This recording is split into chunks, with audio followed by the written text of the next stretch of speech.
Selamat pagi anak-anak, bagaimana keadaannya? Ya, semoga semuanya sehat dan tetap semangat belajar di rumah.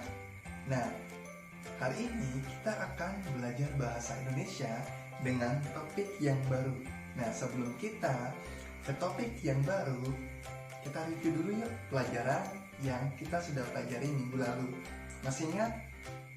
Ya, bagus sekali. Minggu lalu kita belajar ide pokok dan bagaimana menyajikan ide pokok dalam bentuk peta pikiran. Masih ingat tidak bagaimana cara membuat peta pikiran? Ya, bagus sekali. Tetap review, jangan dilupakan pelajaran sebelumnya. Nah, hari ini kita akan belajar buku Bupena yang baru, yaitu buku Bupena 4D. Kalian bisa mengambil buku Bupena 4D.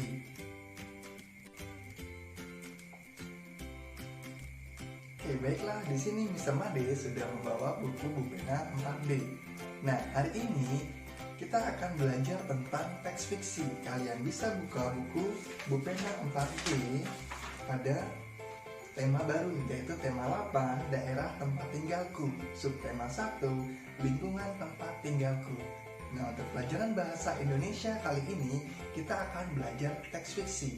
Dalam pertemuan ini, adapun tujuan pembelajaran yang akan kita capai, yang pertama adalah menjelaskan teks fiksi beserta unsur-unsur pembentuknya. Yang kedua adalah menjelaskan jenis-jenis teks fiksi. Jadi ingat, ada dua tujuan pembelajaran pada pertemuan kali ini. Sudah siap untuk belajar? Sebelum Mr. Made menjelaskan pengertian teks fiksi, ada atau tidak dari kalian yang mengetahui arti kata fiksi? Nah, mungkin kalian sering sekali mendengar arti kata fiksi atau fiction dalam bahasa Inggris. Ada yang tahu? Ya, benar sekali. Fiksi atau fiction adalah sebuah hayalan atau rekaan. Nah, teks fiksi adalah teks yang dibuat berdasarkan hayalan atau rekaan dari penulisnya.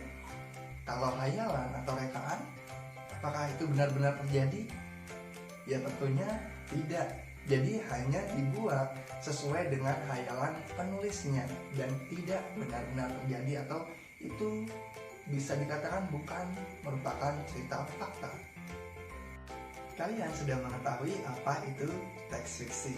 Nah, ada banyak sekali contoh-contoh teks fiksi, dan Mr. Made yakin kalian sudah tahu dan pernah membaca salah satu teks fiksi yang asli Nusantara atau cerita asli Nusantara. Sebelum kita ke contohnya, Mr. Made akan memberikan pertanyaan. Adakah dari kalian yang pernah pergi ke sini? Oke. Atau pernah melihat rumah adat ini? Ya, itu adalah rumah gendang, rumah dari Sumatera Barat. Nah, berbicara Sumatera Barat, ada salah satu cerita rakyat yang sangat populer sekali. Kalian masih ingat cerita apa itu? Cluenya menceritakan seorang anak yang dikutuk menjadi batu oleh ibunya karena tidak mengakui ibunya.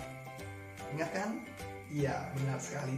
Cerita itu adalah cerita Malin Kundang.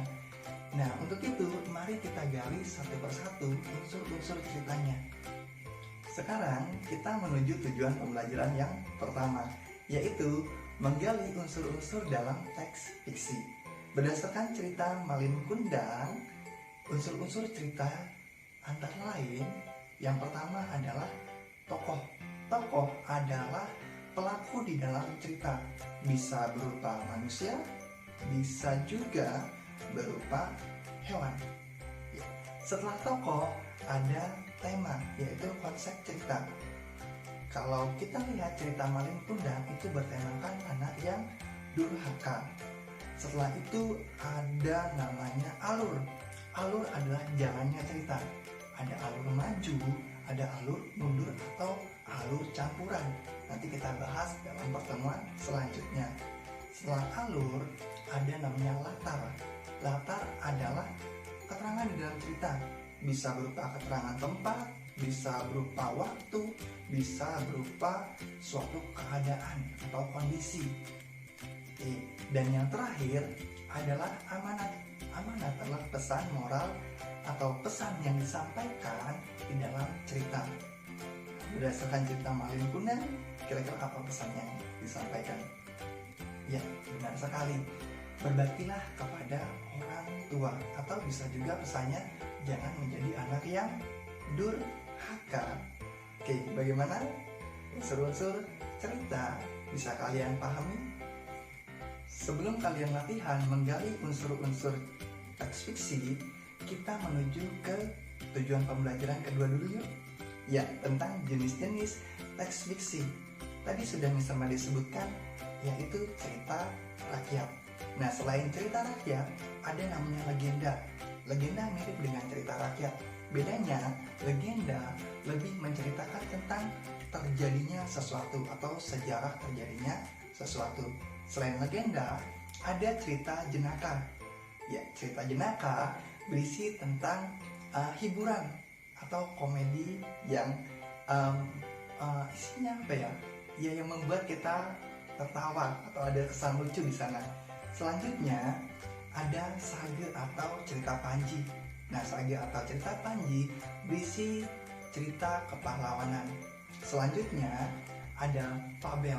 Nah, fabel ini diperankan tokoh binatang. Nah, selain fabel ada cerita rakyat yang tadi, lalu ada cerpen.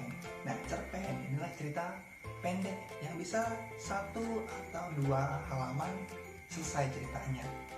Dan yang terakhir ada novel. Novel adalah cerita tentang kehidupan sehari-hari. Dan kembali lagi, novel ini adalah cerita fiksi yang ceritanya dibuat berdasarkan khayalan penulisnya. Sekarang kalian sudah mengetahui jenis-jenis teks fiksi. Ingat kembali yuk, hari ini kita sudah belajar tentang mengetahui unsur-unsur teks fiksi dan juga mengetahui jenis-jenis teks fiksi. Belajar di rumah, baca baik-baik buku kalian dan kerjakan tugas sesuai dengan instruksi Mr. Mali nanti. Terima kasih.